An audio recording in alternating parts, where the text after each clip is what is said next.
Hey, welcome to Breaking Boxes with No Fun Dave, where we look at truth, no matter how uncomfortable it is, so that we can get more of what we actually want in life. And I'm here today with the specialists of guests, which is somebody that I've known for 41 years. And being 41 years old myself would indicate that this is my father, Greg. Welcome, Greg, to our wonderful show today. Thank you. Greg's been a CPA, a chartered professional accountant, for the last 47 years, which is a lot of years. And he is still very happily working as an accounting partner in a multi-location firm, and absolutely loves what he does. And he's always been at the forefront of innovation and technology in the accounting industry. I mean, going back many decades before I had any gray hairs. I remember when he and mom were very excited because they got the 4-ply repeating paperwork, so you could get 4 copies of something instead of just one. And I'm sure Greg was the first one in the area to implement such things, such crazy implementations. But all along, he's been at the forefront of making offices paperless, and then now incorporating AI into accounting. Oh, you're right. I have been a CPA for the last 47 years, I guess, having received my degree in 1976. I've practiced in public practice all of my life, except for a foray in industry for 2 years with a company called Swift Air Cargo, which changed much of my life for many reasons. I still enjoy what I do. I think the definition of retirement is doing what you want to do all day, every day with the people you want to do it with. And so in my practice, I do what I want to do every day, and I do it with the people I love. So I have a great time every day, notwithstanding the challenges that comes about by being a professional public accountant, but still enjoy my work, still enjoy what I do, still look forward to coming to the office, and still have a huge reason to get out of bed every morning.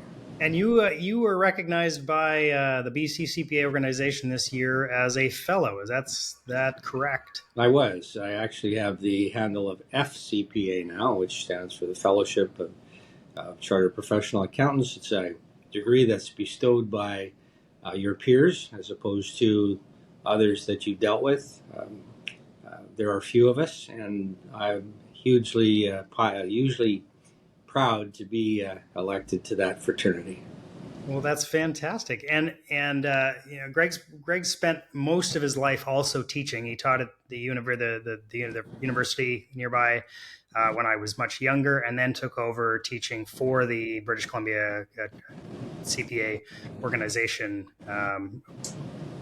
I'm not getting the letters right, I don't think, but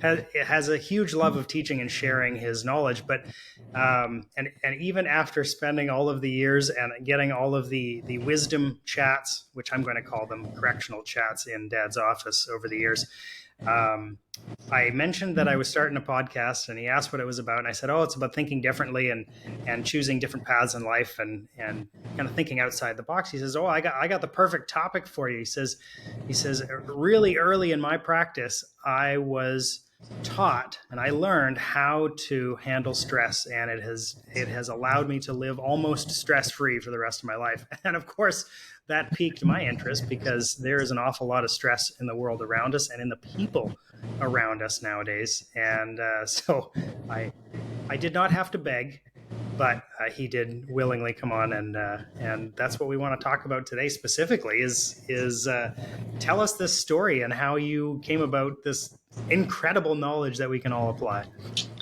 Well, I hope it's incredible knowledge because it certainly changed my life. And as I said earlier, my foray in industry with Swift Air was what changed that, or gave me the opportunity to change it. In my opinion, stress is the root of all medical problems and all mental problems, because stress will make anything that's minor that you might have more difficult to fight. So if you don't have stress in your life, life is probably going to be a lot better. So I'll just give you the quick story. Back when I was in industry, I was with a company called Swift Air Cargo, startup airline here in Abbotsford, British Columbia. Canada. And in that startup, I was a 29-year-old CFO. I'm not sure I had the qualifications for it, but I certainly had the mindset and the interest to do so, and was willing to do whatever I had to do to make that company successful. As that was the situation, the stress level was very high. We were always short of cash, and we always had trouble paying bills, and we struggled and struggled, and that struggle turned into a huge amount of stress for me. And that stress was evident by the fact that I went from a roan-colored sort of blonde redhead to a white-colored person that you see now at the ripe old age of 29, and that was all due to stress. So one morning we were located in trailers out at the Abbotsford Airport.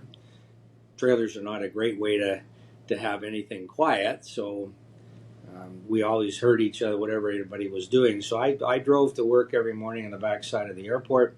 It was a kind of in those days, not that busy. There were farm traffic, and there was slow cars and whatnot. And I was in a hurry to get to work because it was early in the morning, and I had lots of work to do. And so I was oftentimes, because of trying to get around all that traffic, trying to get there as quickly as I could, and I got very frustrated about people who would block my way or do anything. So I was zipping in and out and whatnot.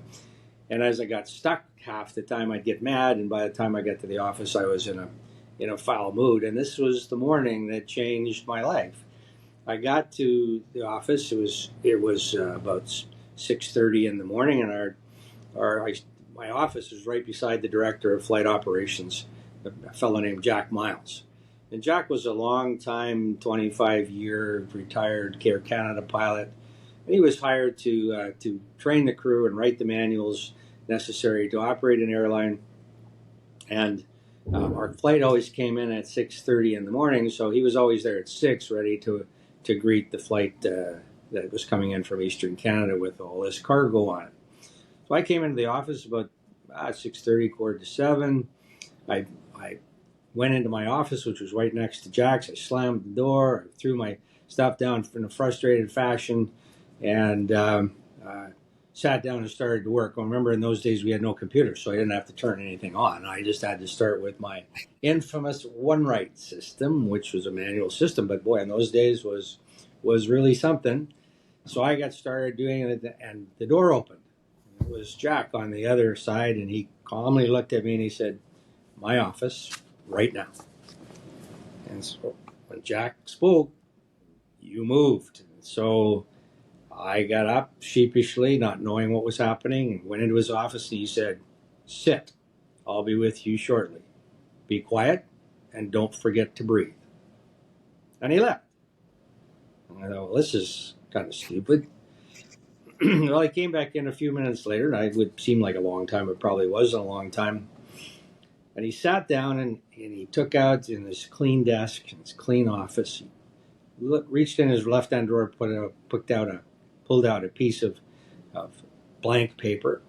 And he got in his right drawer, and he picked out a pen, and he put the pen on top of the paper, and then he took the paper and he turned it around to me, and he said, "Now," he said, "I want you to do something for me."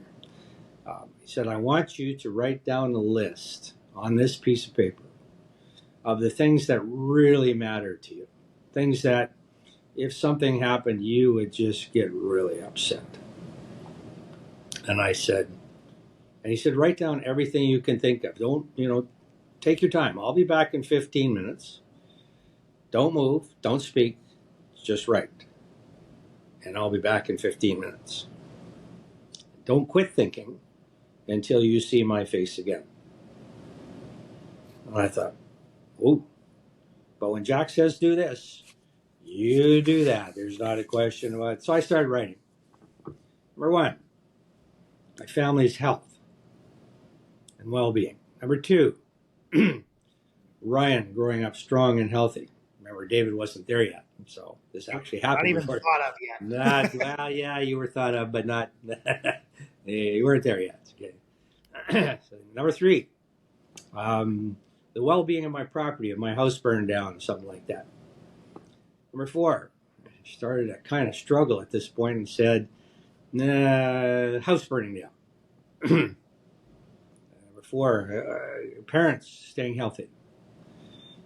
Number 5, job sustainability and financial wealth. Not financial wealth in terms of lots of money, but not having to worry about it at night. Number 6, kept thinking and thinking, and Jack said anything that happens here would absolutely upset my apple cart.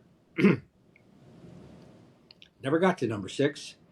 And the door opened, and Jack walked in and sat down, and he said, let me see your list. Have you made the list that really mattered to you? If something happened, you'd really get upset? Is this it? I said, well, I've been thinking, but, it's early in the morning. He said, no, don't give me any excuses. Have you written down everything that you think really matters to you? And I said, well, I guess I have. And he said, well, I took my list, turned it around, read it. He hadn't read the list before that. Turned around, read it, and folded into a nice piece of paper and turned it around and said, I want you to put this in your wallet. And when something happens on this list, I want you to get so mad you can hardly stand it yourself. I want you to come in and slam doors and throw stuff all over the place. I want you to get really upset. And when you do, I will come to your aid. I will come to your help, and I'll do whatever I can to make your day better, knowing what's just happened. And he said, if it's not on this list, then I expect your actions to change. I don't expect a slam door. I don't expect anything but a smile. I don't expect anything but a good morning. Your attitude stinks, and you're causing your staff around you to have a terrible day all day, and it's not their fault. So I'm telling you, it has to stop, and it has to stop now. And then he turned around and he said, I want to show you a picture of my alarm clock. And he turned it around, he showed me a picture of his alarm clock. And on his alarm clock it said, nothing and no one is going to ruin my day today. And I thought, wow, okay, I'm going to try this, because Jack was the most level-headed guy. Remember, he's dealing with new pilots, new aircraft, new challenges every day, and he always seemed to be calm. And I thought, you know what? I'm going to try this. I'm going to try becoming that positive person. So I went home. He actually sent me home that day, which was terrible because I had all this work to do. But he said, go home and think about it and come back when you're ready to be a person I want to work beside. Because if you can't find that person, I'm going to be sitting by somebody different very soon. Yeah. Okay, so I went home, sat down, picked up a piece of paper, and I wrote out, nothing and no one is going to ruin my day today. And I put it on my clock. And then I got up, and I got my car, and I drove back to work. I walked in. I said, morning, Jack. Jack said, morning, Greg. Nice to see you. Yep, it's going to be a great day. Sat down. My staff came in. I went out, said, hey, guys, how you doing? And they said, great. And I said, hey, we got challenges today. Let's get at them. I know we can get them done. And I'm gonna make sure I help you get those things done. And every day thereafter, I looked for the positive instead of the negative. Every day thereafter, I never worried about people cutting me off. Somebody cut me off, I'll let them go. It's because they're not going to ruin my day. And if I yell at them, it's not going to make any difference to me or them. They're not going to care. Right. So I said, okay, let me look for the positive in everything. And I do. I look at the positive of everything. I try to. It doesn't mean I don't have anxiety, but anxiety is not stress. Anxiety is the moment. Right. So I've practiced that all my life. And in that, it has taken the stress away because I don't get stressed. If I look at something that comes in the door that didn't go the way I wanted it to go, I just turn around and say, okay, what can I learn from this? And what can I find that's positive? A little while later, after a couple of weeks of everything going pretty well, Jack came in and he delivered to me a little book. Book's a very small, I don't know, probably 50-page book. It's called The 1 Minute Manager. And he said, I want you to read this. And I said, okay, because when Jack says something, you do something, right? So I took the book. I took it home that weekend. I usually worked 6 to 7 days a week, but I took it home and I read it very quickly. And the 1 Minute Manager really just emphasized what Jack was trying to teach me. And that book by Ken Blanchard is, again, the second part of the stress remover, because that book will show you how to deal with people, with staff, with spouses, and with children in so many ways about, how do I deal with situations and keep the stress out of them. And I find people around me now, and for all my life, like to work with me. I didn't say my staff back in Swift Air days didn't like me, but they certainly didn't like the way I operated. And I got the opportunity a few years later to give the toast to the bride at one of my staff members' weddings. And I stood up and I started giving the toast. The only time I really got choked up, I think. I got choked up and because Kelly's introduction was, this is a man I've worked for 5 years. The first 2 years I hated him. For the last 3 years I loved him. It's really interesting to hear from my perspective. Now, this is the first time I've ever heard this story because he just teased it before the podcast, and I hadn't heard it previously in my life. But what I found so interesting about it is I've shared stories about my dad to other people for many, many years. And the thing that I always said about him was that no matter what happens in life, my greatest appreciation of my dad is that no matter what happens, whether good or bad, he's always just level. He's not overly excited. He's not overly angry or depressed. He's just very level. He thinks straight, gives good advice, is able to reason through a situation. And there were times in there, and I didn't know this at the time when I was a little kid, but looking back years later, there was times when our family was, near on destruction from a professional standpoint. And I remember conversations my parents had with me saying, okay, if this happens this way, we're going to have to take some drastic action. But I never knew any different in Dad's day-to-day life or how he acted towards us or how he spoke, or like nothing changed according to what I saw. And years later, thinking back on those kinds of things really makes me appreciate you as a man. But it really, whatever Jack told you, which is what you've just shared, did change your life, changed my life. That changed everybody's life around me too. Yeah. A much nicer person to be around.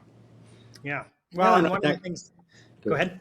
Go ahead. One of the things that's so interesting is I was sharing on one of the other episodes about how you come into a room, how you treat other people, the energy that you bring in is contagious no matter what it is. So if you come into a room or into a conversation angry and whining and complaining and worrying about this, the people around you are going to anticipate that and they're going to reflect it back to you. In the same way, if you come into a room joyous and excited and complimenting people, they're going to be joyous, excited, and compliment back, because that's the feeling of the room now. So you are setting the room no matter what you're doing. It's just a matter of which one you want to choose. And what you're saying is that by choosing to focus on the things that were most important and only those things allowing your mood to change or your day to be ruined, as you phrased it, allows you to find the positive in all of the other things, which is 99% of life, because how often do those atrociously terrible things happen?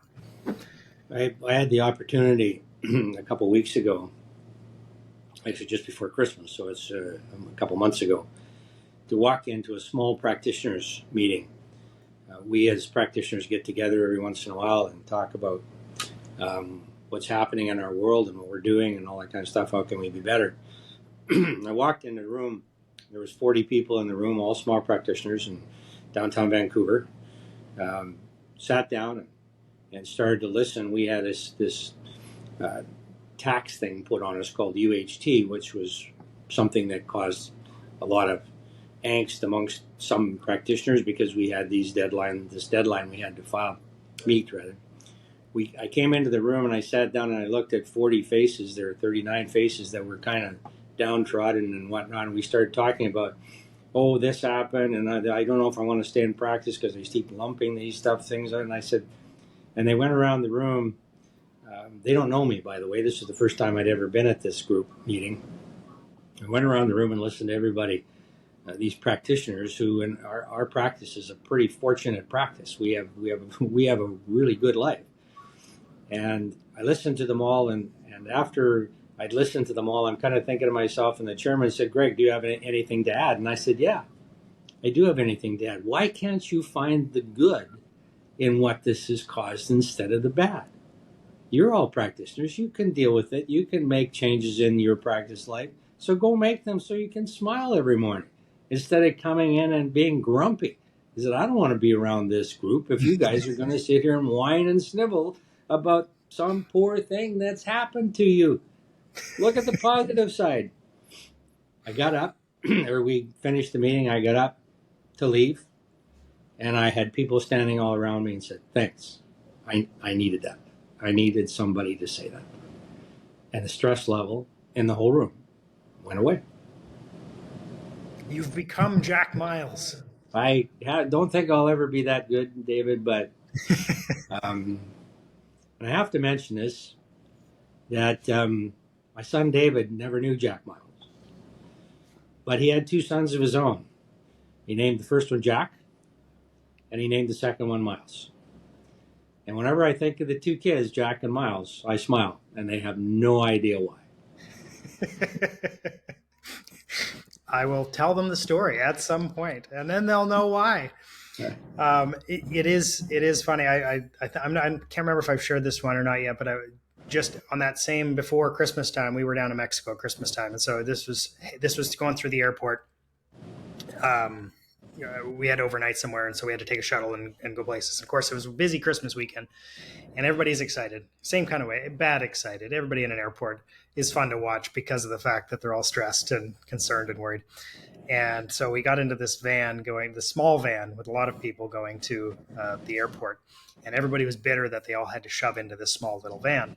And the guy in front of me said some kind of mocking comment. Now, my dad and I share a common love for sarcasm, and so a good witty retort is gold, right? And so this guy had said something, and I made a humorous, witty retort in reply, and he started laughing. Well, all of a sudden, the 16 other people shoved into this van started laughing too, and instantaneously, now the rest of the 6-minute ride to the hotel, everybody's laughing and telling quick stories that are funny, and the whole mood of the place changes just because somebody steps up and changes the mood. And so, and I want to illustrate how powerful your ability to control your emotions and to choose that you're going to lift other people up is how important that is. Your choice to lift other people up, to put other people's needs ahead of yours, or to choose to lift people up positively, to compliment them, to encourage them, to move them in the right direction. I mean, I'm sure Jack Miles had things to do that day. He didn't have to call you into his office and fix your outlook on life, but he did, and it has consequences that have now spanned 50 years from one person's action in one person's life who took that and ran with it and is now sharing it with you. So you guys can thank Jack Miles as well. Mm-hmm. Well, just remember, David, don't let anything or anyone ruin your day. Nobody has that power. Don't give it to them. Exactly. One of the things I wanted to touch on before we finish up here is I mentioned at the start that you have been at the forefront of the accounting practice as long as I've known what an accounting practice is. Always buying, in the 80s and 90s, it was buying the really expensive photocopier so that you could you could get through your files faster, or the binding machine, or the oh my goodness, we had as kids, we would watch the Xerox machine go zzz, zzz, zzz, zzz, the dot matrix printer going back and forth across. But and you said to me, the thing that I've always tried is to be in the front, not behind. And a few years back, when this whole recent revolution of what's currently happening with AI, you said, I feel like I'm behind at the moment. And you went gangbusters to find out what it was that was going to be happening in the accounting world. Can you just give us, and so Greg's transformed his office and is in the process of retransforming it yet again to be able to serve his clients better and to provide a different and better service due to the fact that AI is now allowing them to accomplish some of the smaller tasks that have to happen with every client. Can you just touch on your thought process behind why bother being at the front, or why change what you've been doing for so many years effectively and successfully in order to, ruffle feathers all over again? Well, that's a difficult one because that's just something we do every day. Technology changed from a OneWrite system, which I mentioned earlier, which is a written system, to an electronic system with my Apple IIc computer, which wasn't a whole lot better, but it has too much data. I couldn't get it on a floppy disk, right? I've always felt that the change in technology is going to allow us as accountants to spend less time preparing and more time advising. So back when I started in practice, we probably spent 85% of our time preparing numbers and 15% of the time analyzing them and figuring out what a client can do better.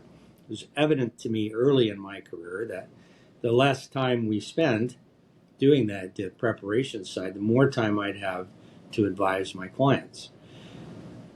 And over time, as those things continue to get better and better and better for probably 35 of those years, adopting a new system or doing something that would allow us to do that data collection faster and the advisory longer was a continual evolution over time, never anything really substantial, but we need to do that in order to provide our clients the absolute best information and best advisory services.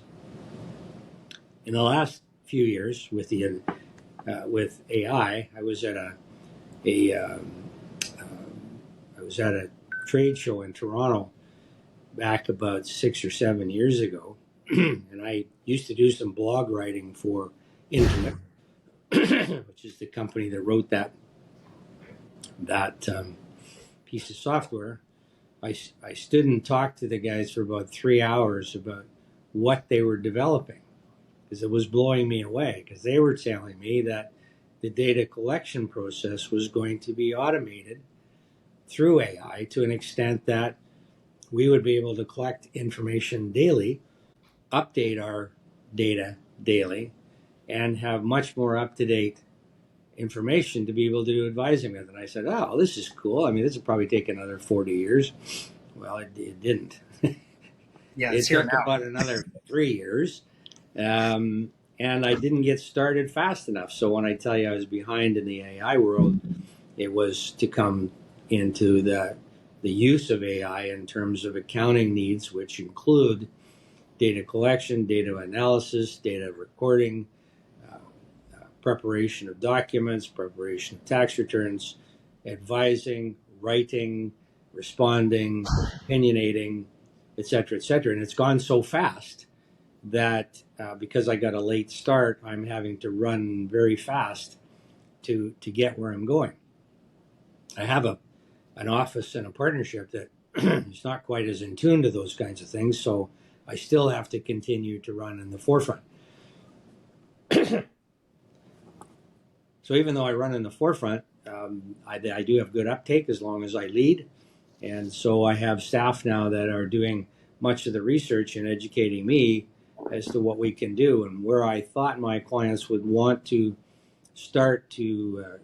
most of my clients would want to convert to the AI system maybe 7, 8 to 10 years later, we're now 2 years down the path, and all my clients are knocking on my door saying, "Hey, Bob, who's also your client, has got this new system. He really loves it, man. It's saving him time and giving him much more current data. Can you? What about us?"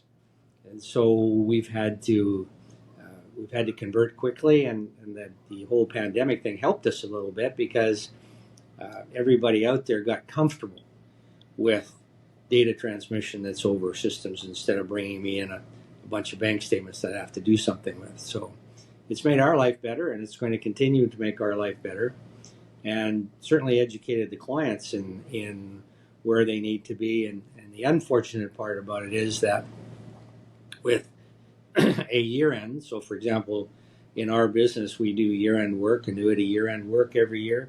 December is a time of the year that a lot of, probably half of our clients have their year-end in December. And we used to start to get their information around the end of February, a little bit into March, and we would try to make sure we get all the December year-ends done by May. Okay.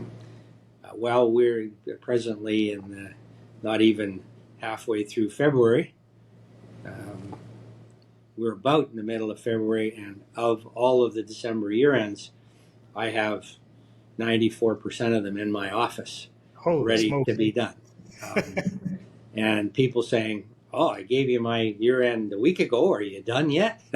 So right. The speed at which we're having to respond is considerably faster.